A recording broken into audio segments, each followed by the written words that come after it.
O Atlético é uma freira no puteiro. Exatamente isto que você está ouvindo. E nesse momento você já deve estar pensando que eu sou maluco, do que exatamente que eu estou falando, mas eu vou criar aqui uma linha sobre essa situação.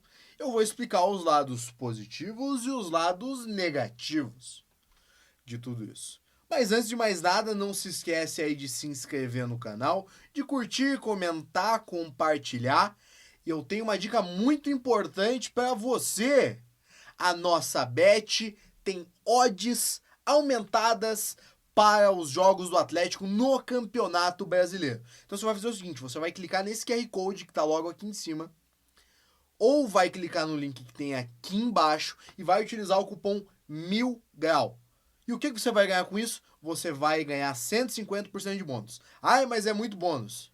Gente, é uma casa legalizada aqui no estado do Paraná que te oferece toda a segurança e tranquilidade. Fechou? Então, bora aí pro assunto do vídeo.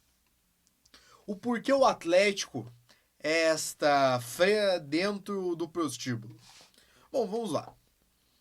Eu recebo muitas mensagens de torcedores atleticanos com comentários do tipo: olha lá, o Vasco endividado, com a 777 quebrando, e tá lá para contratar o Felipe Coutinho. Olha, o Inter cheio de dívidas, lucrando menos que a gente, tá lá, trouxe o Borré e vai investir mais na metade do ano. Olha o Corinthians, ferrado, mas está pagando 2 milhões por mês num baita jogador que é o Igor Coronado e quer investir mais no meio de ano. O São Paulo com o Lucas, o fulano com tal jogador, o Galo com o Ciclano, o Cruzeiro com o Beltrano e assim por diante. Eu vejo números torcedores falando que falta coragem pro Atlético investir. Isso se popularizou dentro das conversas de atleticanos, principalmente depois de um áudio do Mauro Singer falando que o torcedor tá cagando pra superávit, não quer saber. Ah, futebol não é para dar lucro. Que então pegue e gaste, que faça um time para ganhar a Libertadores, tenha 2, 3 anos competitivo, depois a gente arruma a casa, depois a gente vê o que faz. E essa foi a mentalidade do futebol brasileiro por décadas e décadas. E talvez isso só começou a mudar de 2018, 2019 em diante. Antes disso era uma várzea. E o Atlético era uma ilha em meio a essa quantidade gigante de gente incompetente dentro do futebol, de gestões completamente absurdas. Gestões que ficavam empurrando a dívida com a barriga o resto da vida. Que o jogador sabia que o mês tinha 90, 120 dias. Você está acertando comigo, mas você vai receber mais lá na frente na justiça. Em 10, 15 parcelas, com juros. Mas daí isso já é com outro presidente. E ainda hoje, o Atlético é essa feira no puteiro, por mais que hoje existam outras feiras, como Flamengo, como Palmeiras, como Fortaleza, que são exemplos de boas gestões.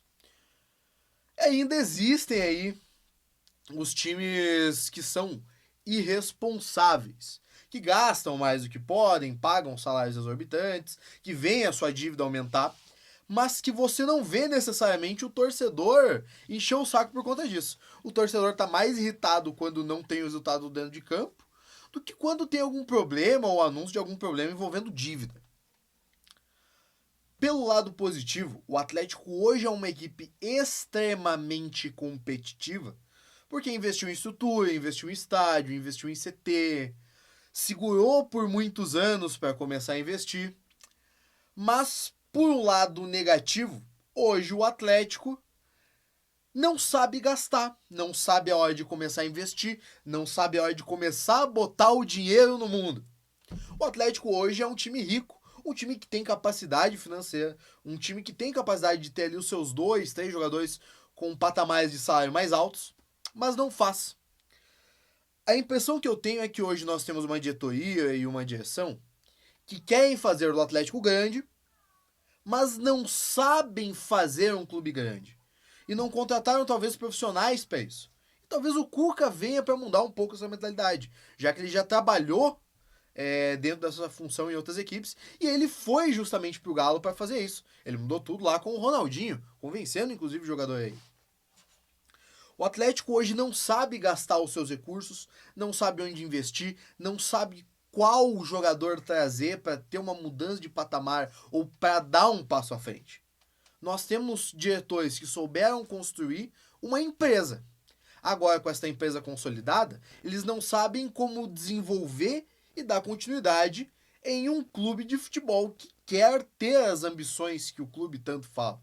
Quer ser top 3 equipes da América, top 3 equipes mais competitivas, tudo mais.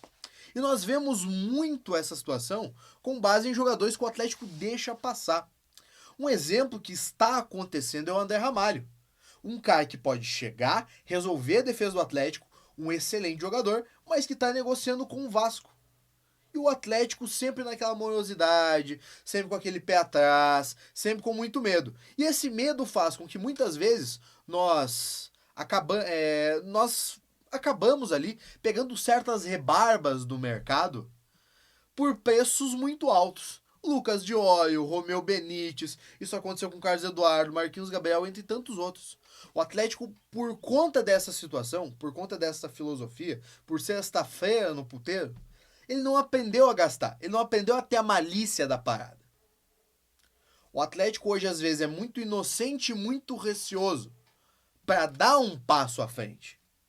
E claro, eu não tô aqui falando pro Atlético se endividar. Eu não tô aqui falando pro Atlético pegar e gastar mais do que tem. Eu não quero que o Atlético seja irresponsável.